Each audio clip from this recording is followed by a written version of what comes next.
G'day and welcome to the Supercoach Playbook NBA podcast, and it's pretty big today, Sumsky, because we're underway. We're 2 games into the season. Finally. Yeah, 2 of not many games. I don't play much in the NBA, so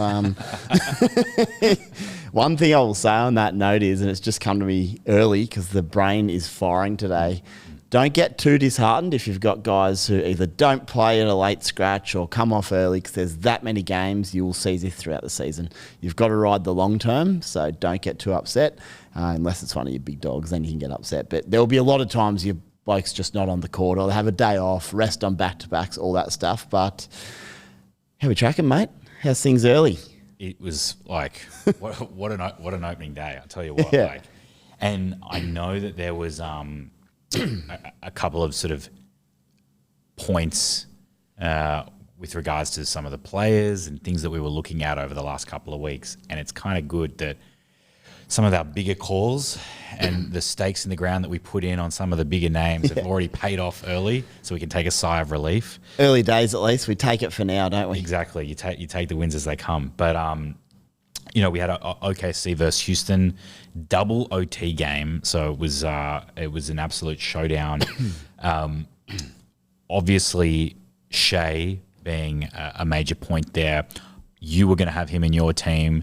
I had him in one of the 2 versions of my team. Yes.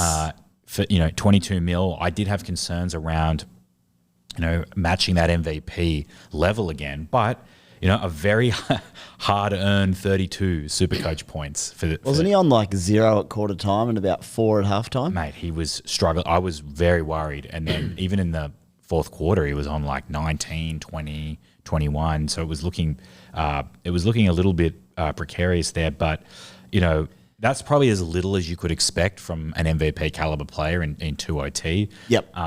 It was an inefficient 35 points.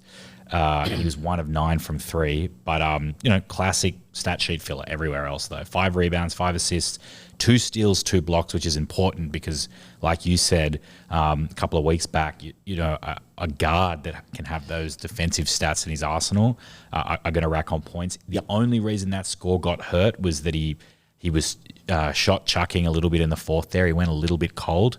But 32 is nothing to be sniffed at. Pretty happy there.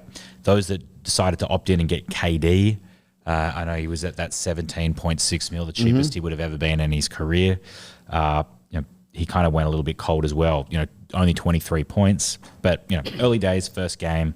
But it did, however, look like Sengun will be the main man for Houston this year. His line was enormous. I'm going to read it out, then you tell me about it in terms of what you're thinking. But Sengun, he's always been described as sort of baby Jokic, and he's got that skill set. Today, 39 points, 11 rebounds, 7 assists, 2 steals and a block, 5 from 8 from downtown. That's the kicker there. And 10 from 11 from the free throw line. I owned him in draft last year, and they're the areas he did not help you in. So if you got him this year, that is a hot start, mate. And, he played a game high 49 minutes. So, we called it last week. I said when we were rearranging, I gave my first team, and then I rearranged it, and I said, I'm doing this. We cut Shai, we brought in Nembhard and Sengun, because I said that I think that he's got to be a must-have. And, he's red hot, coming out of Eurobasket. I think we're going to see this type of play from him all season, and seeing how him and KD fit together. I do think, KD naturally demands a lot of attention, but Sengun's so hard to contain with just his post-game and just everything at his disposal, his passing game, the whole thing. Like you said, baby Jokic, 46 Supercoach points. That's just unbelievable. At that price is insane. For 16 mil. Yeah. That's a steal. But we alluded to the Houston schedule. It's the worst in the whole NBA to start the season. That's not in terms like matchup difficulty like other sports, but just in terms of games played. He's only got 1 more game this week. So, man, he needs to rack them up. Bit of a sting there, but look, with the 46 in game 1, and he could have just as easily had 20. We might find come next week, and we'll talk about this as the show goes on today, because there's still a bit of time until week 2 starts, but we look ahead, we know the schedule, we know who we're going to be targeting. Houston do have a 3-game week, then a 4, so that's 7 games over 2 weeks with that sort of production at the moment. If he does it again, or not even that, if he gets 30 or 35 in the second game this week, you're laughing. You'd nearly have to get him just for the price rises alone and the points over those 7 games. Agree. And I'm kicking myself a little bit that the team that I ended up locking in was closer to my team 1 option than my team 2 option, unfortunately, in the league that we're all in together. Don't panic early, mate. We're 2 games in. I know, it's okay. But I was watching Sengun cook, and I was just like, man, I should have just backed myself in.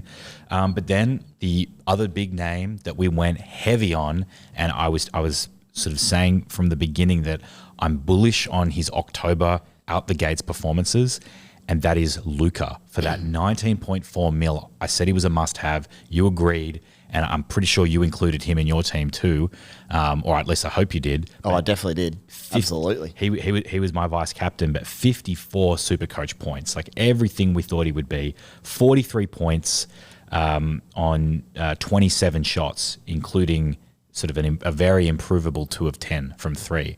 I mean, it's scary. Very improvable. It's scary to think what the score could have been, but 12 boards, 9 assists. Feels like he's the Lakers' only avenue while LeBron's out, and LeBron's going to be out for still a while. He won't debut until probably mid-November, at least. And then, I think that LeBron's going to be in and out of the lineup with probably niggling things over the course of the year. So we can come to expect this all the time from Luka. I think his price is going to skyrocket. If he's not on your team now, get him the hell in your team. And then, obviously on the Warriors side, they won the game.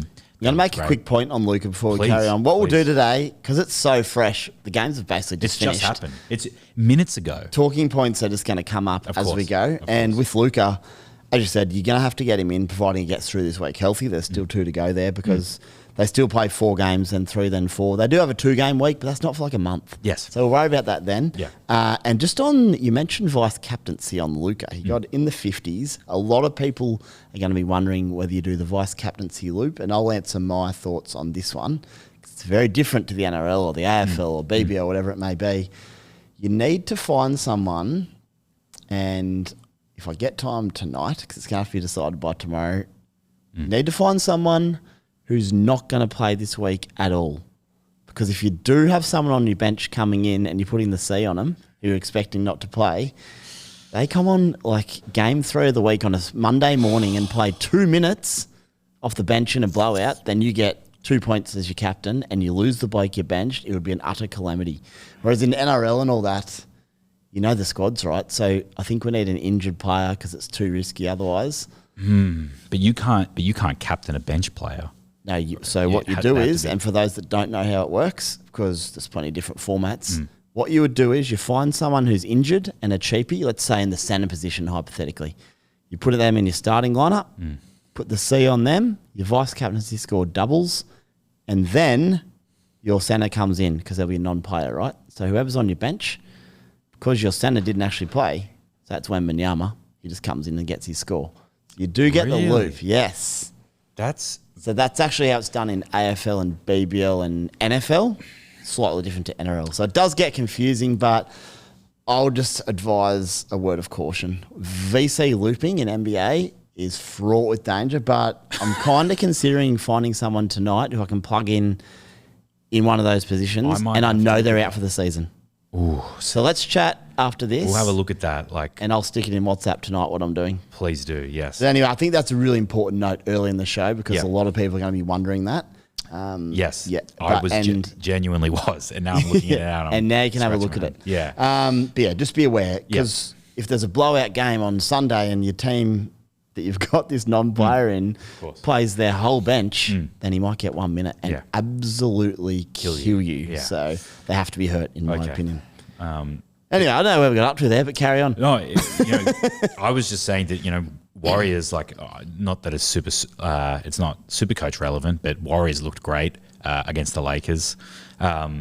Steph, I wrote an article just about sort of what uptick I think Steph can be the beneficiary of with some of these rule changes in the NBA, particularly around how they're protecting shooters and how they're awarding, they're not having heaves outside of 36 feet affect players. Field goal attempts when they're... Best rule I've ever heard, by the way. It's very, very cool. Because nothing pissed me off more, and I'm going to go on lots of tangents today because I've only discussion points, than those guys who go, I don't want to shoot it and help my team potentially because I don't want to miss a field goal. Like, come on. I mean, Steph's just launching and Jokic, like, because they're team first, they don't care. Well, Jokic actually led the league in those heaves last year. He took 22. Steph's taken 100 in his career, but now the incentive to just chuck them is at an all-time high. And how we're going to see some unbelievable buzzer beaters. And you know what else will come into it? They're going to figure out who's the best long shot in the team. There's going to be, you know, some people are just really good at random stuff. Yes. Someone on the team is going to be real good at them, and you just sub them in into the corner and go, launch it, baby. I mean,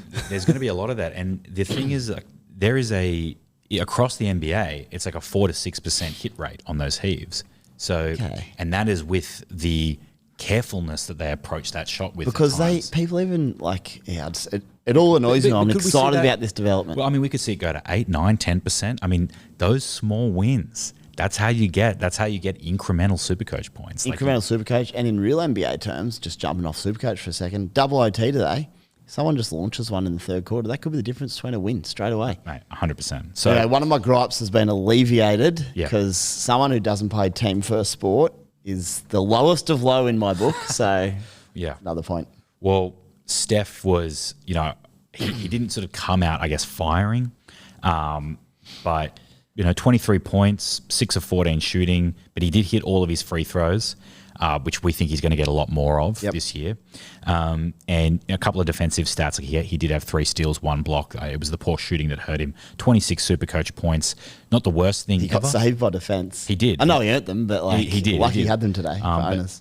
But I think that's always going to sort of be a part of his arsenal there. I do like him at that 15.5 mil. I said that at the beginning of the season. If you had him in your team, I think that's a good price for a great player who's going to be good for the majority of the season. So I was $500,000 off landing in my revised team that got changed. I had a dream last night about NBA. Woke up and changed my team. Did you really? Yeah. Wow, I need to hear about what it wasn't much. What decision it was the most you boring dream of all time. I was just changing my lineup. Maybe I was half awake. I couldn't decide on something. It was just going through my head after we had a great Oztag win last night, and I was just firing on all cylinders. Yeah, nice. I probably barely slept all night. Well, that's the time you want to be changing your team. And then Himmy buckets, 34 Supercoach points. Led the Warriors with 31 points. He was a perfect 16 of 16 at the line. That's huge. We didn't discuss him in like any of our teams, only because it would seem like he was going to probably be overshadowed. But at 14.5 mil, if he's going to take on this sort of role and be the man of this team potentially, he's looking pretty juicy as well. He just lands in that basket where, because we have to hold blokes for a whole week and hope they play their games, you're always concerned Jimmy Buckets is going to sit. So there's a lot of guys. I'll just be trying to get guys in my team who I'm mostly confident are going to play, and Jimmy is not necessarily that, but he seems to have a new lease on life at Golden State. So let's see how this week plays out, and maybe he is a look. Fingers crossed. But that's pretty much it from today, like from what we saw. I mean, I'm very interested to hear as well when you get into like what your final team selection was, how today's scores impacted things. It'd be an interesting one. I've also got tonight to go because there's a whole slate of games tomorrow. So we're recording just, as we mentioned, just after the opening games, just to get right into things. Holmgren from OKC. 28. I definitely own him. Do you own him? I didn't, but I didn't in the end. I didn't get him, but I know you were keen. I did say that I think he could have a breakout year. I like giving himself a bit of a rap today. I like it. Look, you're like one of the nicest blokes ever, and it's good to see you just saying, I called this. Here's the thing. I'm not going to necessarily get tons of wins over the course of the season. You're taking them early. So if I get a bunch out the gates, I've got to put my stake in the ground, or I'm going to miss the opportunity. Well, how about I give myself a rap then? Please. Kason Wallace. I think you sort of said to me the other day, like when I was mentioning him, you said, oh, really? I was shocked. So just keep an eye on him. What did he score today? Heaps. 26 Supercoach points. There you go. Bang on the money. So they have a hell of a schedule coming up. Whether he can produce that going forward, I don't know. But he's going to be someone I watch for the rest of the week because OKC's schedule remains very good. He could become a pickup at that value. 4 steals. Yeah, he's a defensive weapon. Or I think most of OKC are. And my only other note from today was Houston outside of Şengün. Very quiet stats-wise. It was sort of like one of them games across the board. They all did a little bit, but Şengün shone, and even like Amon Thompson, it was okay, but didn't erupt. But it's game 1. It's going to take plenty of things are going to happen in week 1 that we don't love. Yeah, it's the ultimate don't need to panic, but just monitor over the week. Before we move on to the next topic, mate, Supercoach Playbook Unlimited League for the NBA. Take on the crew for a chance at $1,000 in cold hard cash.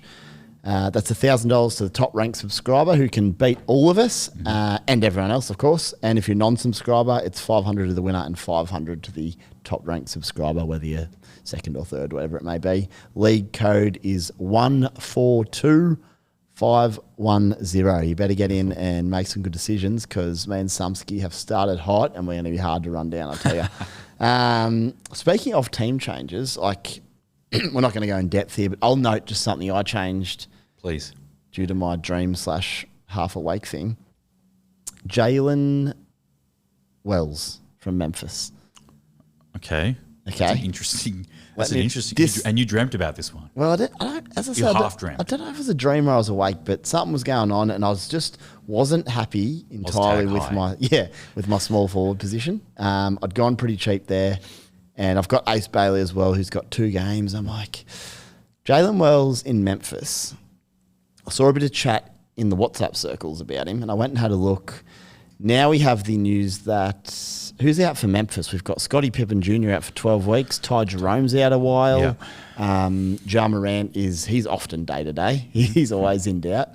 Jalen Wells could have some opportunity, and he's $6 million with a cracking schedule.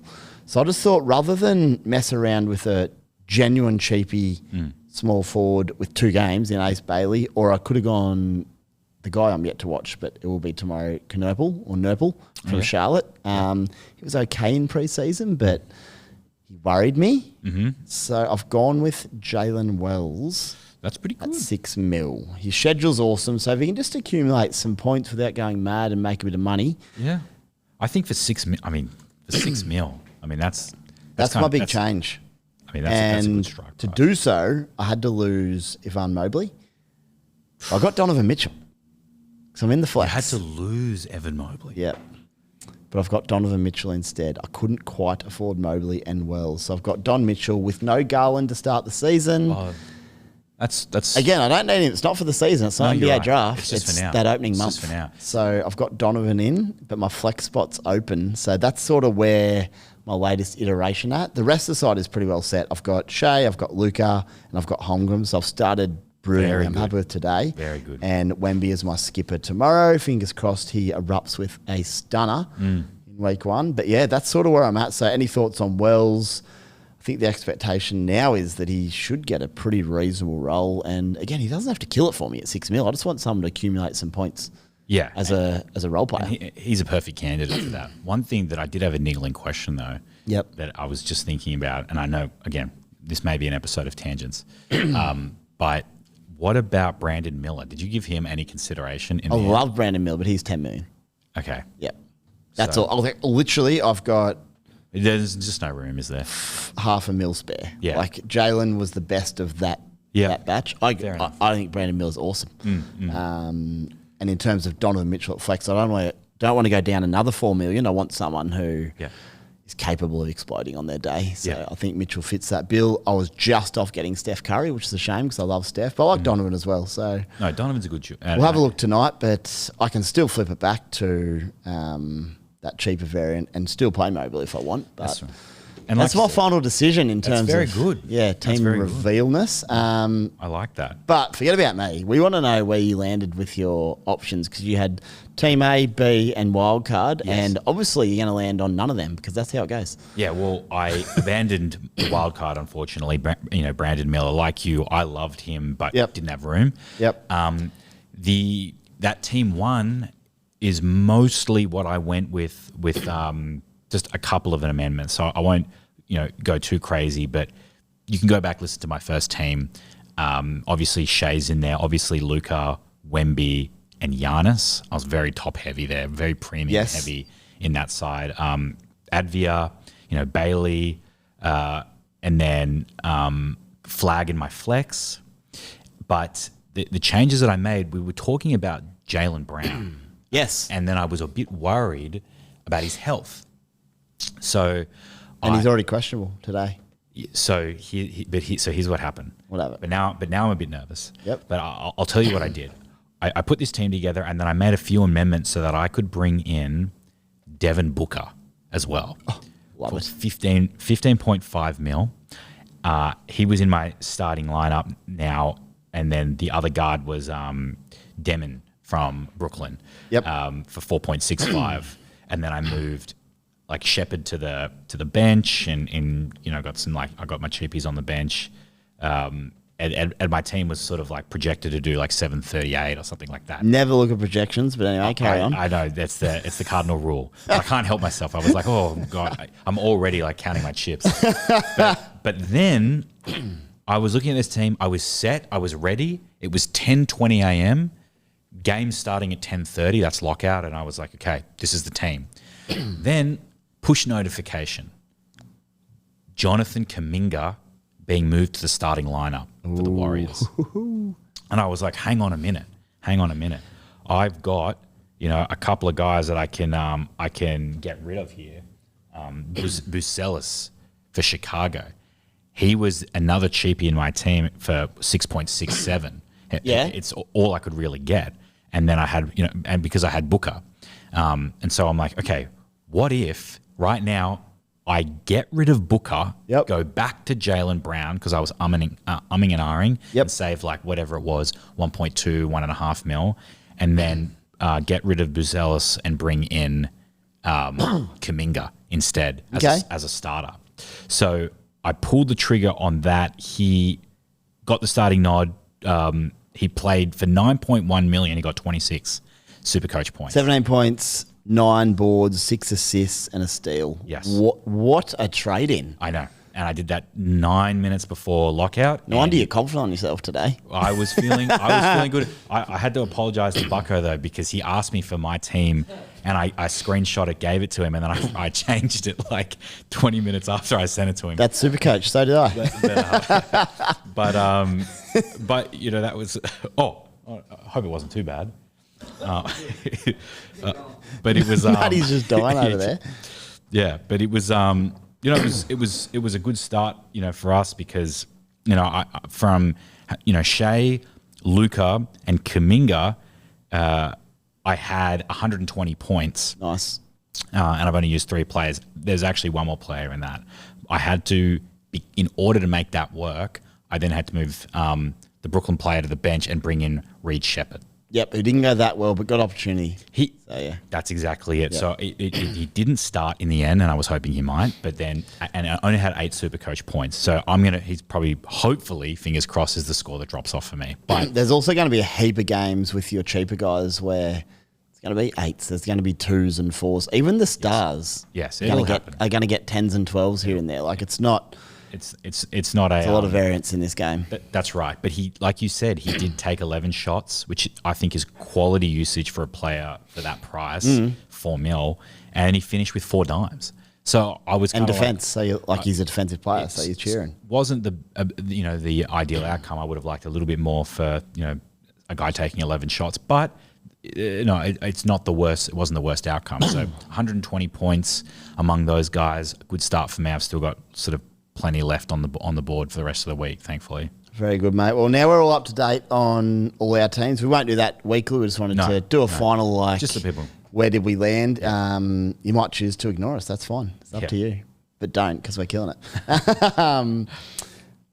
I've got an idea to talk about injuries, mate, but it's day one. This will be a regular thing where we can talk about some key injuries week to week, but at the moment, nothing overly relevant, so we'll skip through that. What I want to talk about, and this is what we'll do weekly, I think it's probably the best way to do things at the moment. Obviously, it's a new podcast and it's a new format of NBA Supercoach, so we're figuring out on the go the best way to do this, but it's looking ahead to the schedule the following week and which teams might go from good to bad or bad to good. In this case, I'm having a look at the schedule. Yep. Who does it open up for? And a lot of sides might have had 2-game weeks or whatever it may be. But from next week, you can start, and each new week, you'll start to find new teams come alive and into the reckoning in terms of trying to capitalise on games played.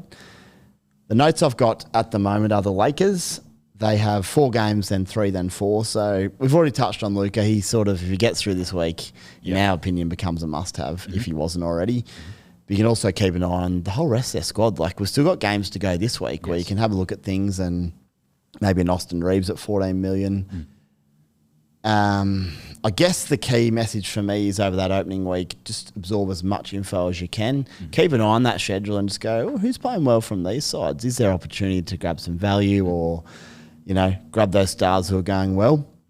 Team 2 is the New Orleans Pelicans. They have the best upcoming schedule out of teams we have yet to discuss in previous weeks. They have 4 games, 3, then 4-4-4, which is phenomenal. That is a good run. Problem is, I don't know how many of their players are viable. And the first one I'll open up with is Zion Williamson. We know how good he can be. Yes. But he falls hard in that category of, is he going to play all those games? Well, history suggests no. But he's come back a bit skinnier and healthier, we're led to believe. So who knows? But his upside is tantalising if you wanted to take the punt. I mean, his upside is... I'm not. He can... No, I'm not either. Okay. So you would not be able to convince me to take him. I see all the upside in the world. And when he's healthy and when he's fit and when he's doing his thing, he is top 5 in the league, like, in my opinion. But love it. 17.5 mil, that's KD level pricing for a guy that, I don't know. I would be too nervous. I wouldn't be able to. I mean, you're saying that you're waking up in the middle of the night making team changes. I would be doing that every night. I'd be waking up 3 a.m. What is today? I move Zion out of my team. I just can't live like that. And remember, if he goes down like he historically has midweek, there's every chance you get 1 or 1.5 games out of him, and then you're stuck on that score for the rest of the week. Yeah. Then you've burned a trade or 2. So, look, the upside is there, but he lands in my no category. Jordan Poole is another one. He's someone that has potential to break out at any point. Like, he's shown flashes in the past, but he's one I just want to keep a little eye on this weekend ahead of that ahead of that schedule. He's could potentially present value just to see how he starts the year, and has he got a bit more consistency in his game? Any thoughts on Jordan Poole as a maybe? I think that at 11.7 million right now, and that could even go down initially. Like, look, probably yes. Like, you could take a punt there. The only concern I have, and we're seeing it now with these guys, just even with Shai, even a bunch of these guys right now, who are putting up incredible stat lines, and they're really getting hurt in their Supercoach scores by their efficiency. Yep. Luka and Shai. Luka could have had an incredible game. Shai could have had much better. Shai missed 16 shots today, by the way, which is unheard of for him. I know. And so knowing that, it does make me think like Jordan Poole would be one of the perfect candidates for point deductions. Really. Mate. He could go a minus on any given day. He genuinely could. But he could also score 50. That's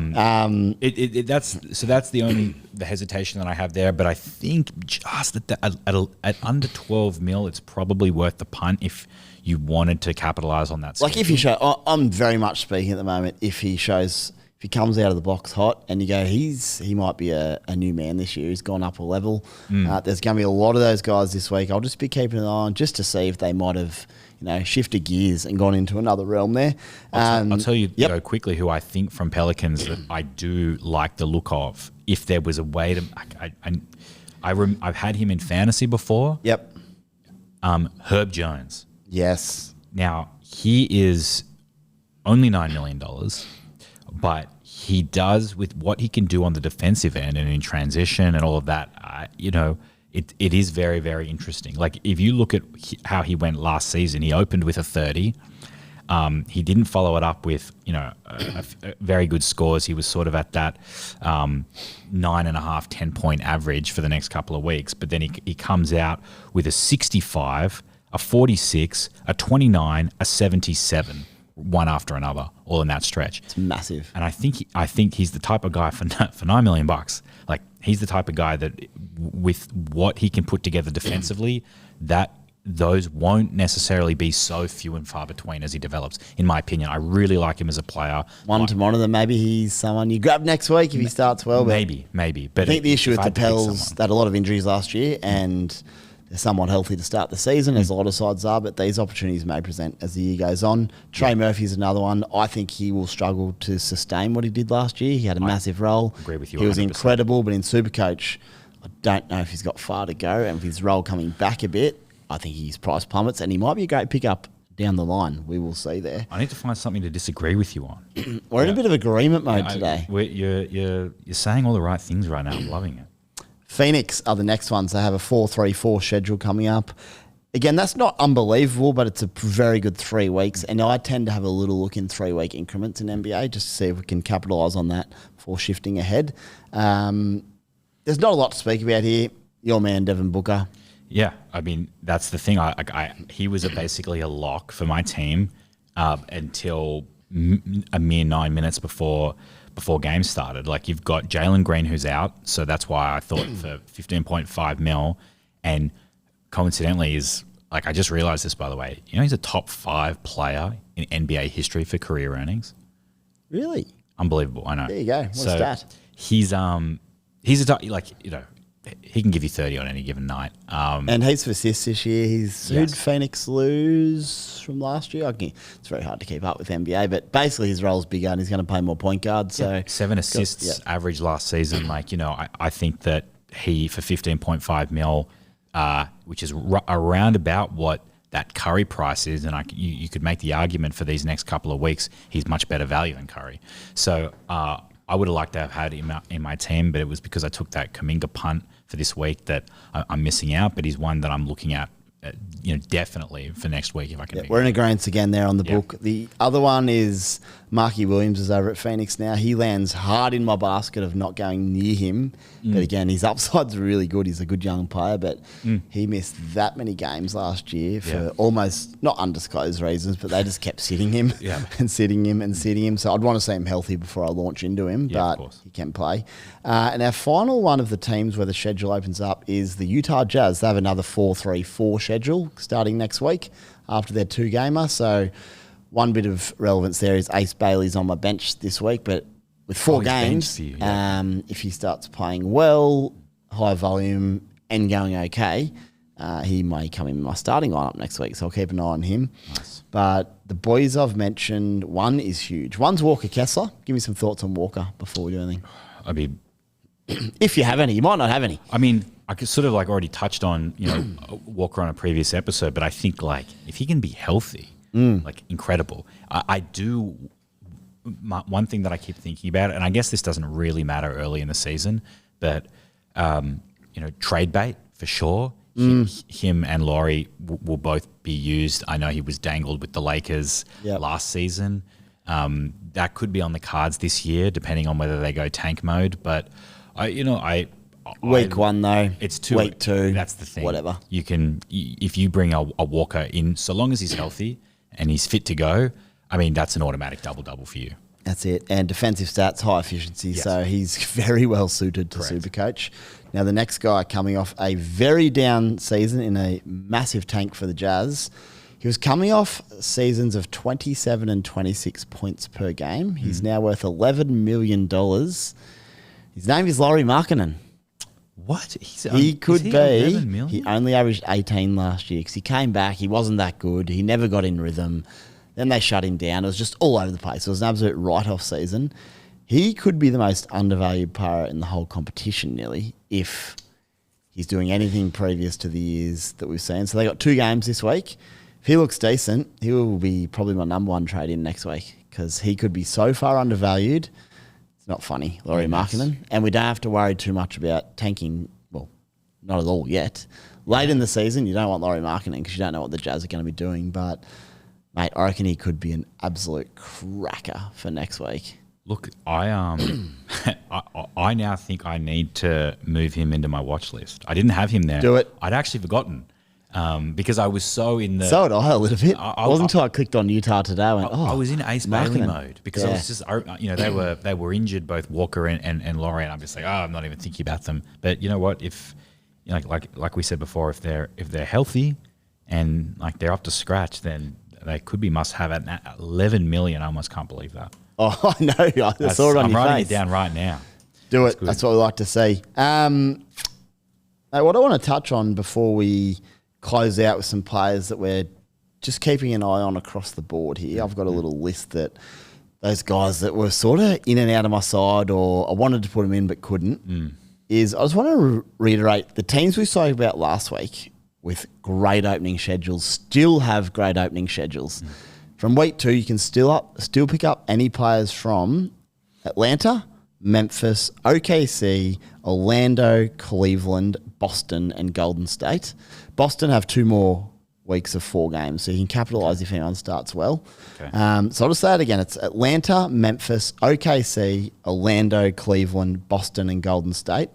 On top of the sides we just spoke about above. That gives me 11 teams that I think I'll be targeting in that next little stretch of like weeks 2 to 4 around that mark. Right. And a couple of big dogs do become available in week 3. Who are you looking at? And from those sides, Jalen Johnson, Trae Young to see how he is. Again, we've spoken about he's very variable, so I'm worried. But they have a lot of games Atlanta. But Jalen Johnson, I want to get him in. I was just short. Big fan of Jalen Johnson, by the way, I was thinking more about the Trae Young angle. And when you can take a look at that article when you get a chance on Stephen Curry and those rule changes. But I actually think Trae Young's another example of a player that can benefit from that massively, and that could offset some of those dips that we're worried about on the efficiency side of things. He just keeps going to the line to be fantastic because he doesn't miss from there. Exactly. And then just anyone from those sides. But Memphis, I've got Jaren Jackson Jr., Aldama, Jalen Wells I spoke about. I've already got him, but they've got a cracking schedule. OKC, we've got Hartenstein, Casey Wallace I spoke about before. Orlando's Banchero. I go Banchero. There's a couple of names I've just got to get my head back around a little bit. And Franz Wagner, but again, there might be someone else that bobs up. They play 4, 3, and 4 games over a month's time. It's a lot of games. That's so good. This is where the game will really open up and make it really fun because there's going to be a lot of different sides. Like you'll find in some other competitions and formats, there's some real obvious targets, but it might not be that obvious, which is great. See, this is where you have like such a keen advantage. I can't help myself. I zero in so much on players. Yep. And looking for those like that little bit of edge, and you're so laser focused on schedules. I just need to zero in on that level. I've learnt from the bloke who won BBL Supercoach back to back. Yes. And he was all about the schedule, and it's the exact same philosophy in NBA. It's just about mathematically, you're maximising the amount of games to accumulate many points as possible. I like it. It's on that basic level. I'm just trying to channel him. Andrew, the BBL double champion, he'll probably win it again this year if I can't knock him off. Or Timbo. We're coming for him, but geez, he's hard to beat. Then we've got Cleveland, Boston, and Golden State. So just have a look at those sides. For me, there's 11 teams. I'll try to do an article. I will do an article later in the week just around those 11 sides and just jotting down some options. But at least you'll then have a list there of teams you can target, because it's like many sports. Not all of us want to be looking at the schedule. We just want to pick some players. So if I can give a bit of a guide to who you can target, that can hopefully help a few people out there and get off to a hot start and enjoy the NBA a bit more, because it's bloody fun, I'll tell you that. Yeah, and I mean, even with that, like with the Warriors right now, I mean, I'm definitely going to now be watching how Kuminga performs for the rest of the week. I know we spoke about where we weren't 100% sure how he wanted to, like, who was going to really make our sides, because we didn't know what the roles would be for each player on the team, particularly some of those bench players for the Warriors. Yep. But with the schedule, combined with the fact that now he could be a starter, he's already more than halfway towards his break even after that first game. You could be onto a gold mine there. I'm praying. Because 4 games, and 4 games coming up. 12 in 3 weeks. Yes. For $9 million. You could be one ahead of you there, mate. I might need him as well. Yeah. He might be one to, and then. Hope he flops game 2. Look. Now that I've talked it all up so much, like it's all just going to fall flat. Only tomorrow. one way to go. Yeah. Next week will be a depressing one. That's fine. Now, before we get out of here, in our day one, slightly all over the place, hopefully entertaining podcast, because there's going to be so many things to talk about with every day that goes by. I think we've got 11 or 12 games tomorrow. Yes. Yeah. So it's all happening. Full slate. Who are the guys, and I might lead this one because I've got a little list and you can give Please. me some thoughts. It's like players we're keeping an eye on just across the league who have nearly made our side or maybe have come in and out that you're like, oh, if they start doing well, I'm going to jump on them because I like them. We've already spoken about Booker. Giannis is one that I couldn't quite afford. And also, for some reason, I was calling him Giannis last week. I think I was just reading it out, but Giannis and Antetokounmpo, I still can't say that very well, but he's a monster. I watched his top 100 plays of his career last night. Oh, that is a watch. It I've is seen that mix. unbelievable. It is. His schedule's still quite good, so I think it actually opens up week 3. Where's Milwaukee? Let's have a quick check because he's a key player. You can actually wait till week 3 for Giannis. 4-4-3-4-4 schedule. It's as good as it gets. But that's where you don't have to rush him in next week if you've got priorities because you know you can get in the week after. That's where playing the schedule becomes really important of when to trade in these guys. But I can't wait to see how he comes out of the blocks. And Well, I was able to fit him in. He not only is he in my side, he's my captain right now, but I'm you were ragging on him. Strong views held lightly. It was when I said last And you could week, be right, but you've gone all in. Yeah, I did decide ultimately that, again, I don't need to keep him for the whole year. And if there's ever a time for him to step up to the plate, it's got to be these first 4, 5, 6 weeks. I like your logic. He is my captain, but now I'm questioning it now. I want to do your vice captain strategy. I want The to loop, find an injured player and loop on Luka. for 54. I think 54 is insane. I mean, that is a high bar for Giannis. Like it's making me think that I think it could be really beneficial to have one injured non-player in our sides. Sit him there for the year and loop anytime he plays. Anytime this happens, your VC goes off early. I have Bronny on my bench, but Don't do that. I know. You get some minutes. I know. You might. Jokic minutes watch. That's just one I'll be watching very, very closely. We know how good he'll be, but minutes will be key. Nemhard from Indiana. Did he land in your side or not? he was in that the other original. side. Yeah. But because I didn't end up going with Sengun, I didn't need the Nemhard. I brought in Shai instead. Yep. But oh my goodness, part of me does have FOMO now that I didn't do that team version just because how much I love Sengun. But You Nemhard, started well, don't worry. beautiful. You can use 4 trades next week if you want with a boost, so it's all good. It's all good. We have Asar Thompson, who freaking Timmy Williams, my little bro, has put in his side to spite me because he knows I couldn't fit him.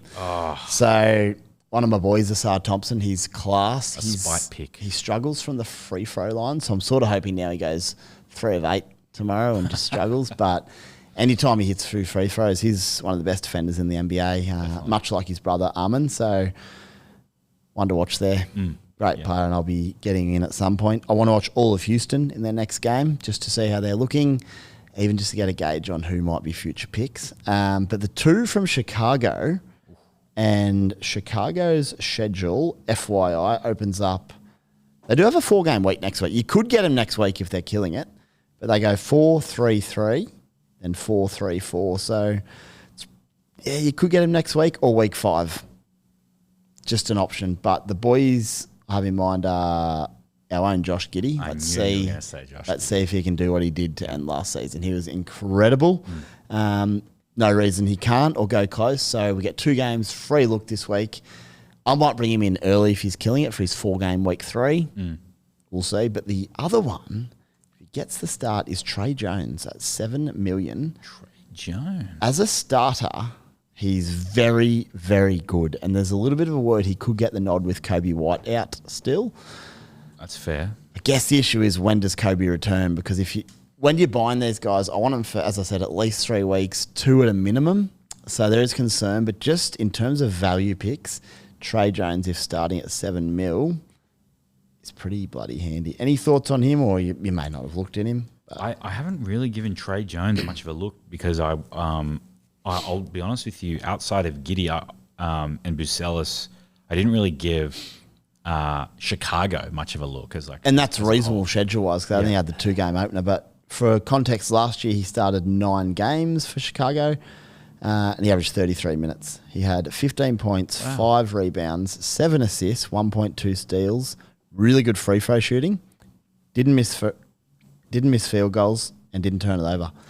So in terms of Supercoach, he's a good little candidate there. So he's one to monitor heading into week 2. Yeah, I'm even just looking at his recent games. I mean, 18, 19, 18, 12, 15, and he had 6 assists, 12 assists, 9 assists, 7 assists. I can't believe he shot 54% from the field as well. Like an old school mid-ranger, like Chris Paul type, just That's getting the job done, not launching from downtown. That's a good one by you. Supercoach gold there. So Trey Jones is my sneaky watch of the week. Spies watch of the week. I'll have to bring it in anytime I'm on here. It doesn't look like Kobe White's rushing, so that's... That'll be my big question around Kobe. I want get the latest updates on him, but yeah. We'll see. Very nice. In short, everyone, there is a lot to play out in week 1 NBA, a lot. So let it unfold. The beauty of Supercoach, unlike fantasy and draft and all that, we can make moves immediately before people get nabbed away from you. We can wait till next week to make decisions, which is great. You just relax, enjoy the NBA. For those who don't know, the lockout should end Monday afternoon, an hour or 2 after the game. So let's just say Monday around 4-ish. Probably games end at different times, but that's a bit of a guess based on last year. And you'll then have to make your trades before your new players play, which could be Tuesday morning. So Monday night, set aside Monday night just to do your 3 NBA trades and a boost if you need it. Then you're done for the week. You don't have to worry about it, which is nice. You can go a bit harder, if you will, and wait till, they might have a Wednesday game that you're eyeing off. But if you're just a bit more casual and want to enjoy it, Monday night, jump on, do your trades. You'll have all the break-evens there and everything you need and go for gold. And my other tip I learnt last year when I was having a go was break-even projections can be handy because if you think someone's going to average roughly 30, for example, and their projection is 120, you already know they're playing 4 games. If it's 90, they're playing 3. So you don't have to bounce around in and out of their schedule too much. So that's just a little time saver tip that I found. But in short, mate, good luck short and sweet, but and enjoy tomorrow because it's a big slate. In terms of your work, do you get to watch much? Are you busy doing stuff? How's it work? Look, the games are always on 24/7. Yep. Multiple screens, all the rest. You get so engrossed in all the stuff that you have to do around it that like it just feels like it's like a stress watch. I kind of imagine what it would be like if you had to do commentary, broadcast, anything like that for like an NBA, NRL game, anything like that. It's kind of like you're stressed. You're stressed throughout it, but still, it's good to just have it on and soak it up. Very good, mate. Love that. Might come spend a day with you at some point, eh? Please. That's all for today. We'll get out of here. Good luck. Hope you keep on a tear that you're on, and hopefully I can do the same. It could be the letdown tomorrow, but at least I can ride the high today. You're in my sights now. We've been mates for a couple of weeks, but you're now a competitor. So yeah, that's right. Eye on you, buddy. And just a quick one, I was just thinking about it now, but if there's any suggestions on how you'd best like to hear the podcast, viewers, listeners, shout out because, as I said, it's brand new. We've never done it. It's day 1 of NBA Supercoach. So shout out and we'll obviously improve things as we go along. But thank you, mate. Appreciate it.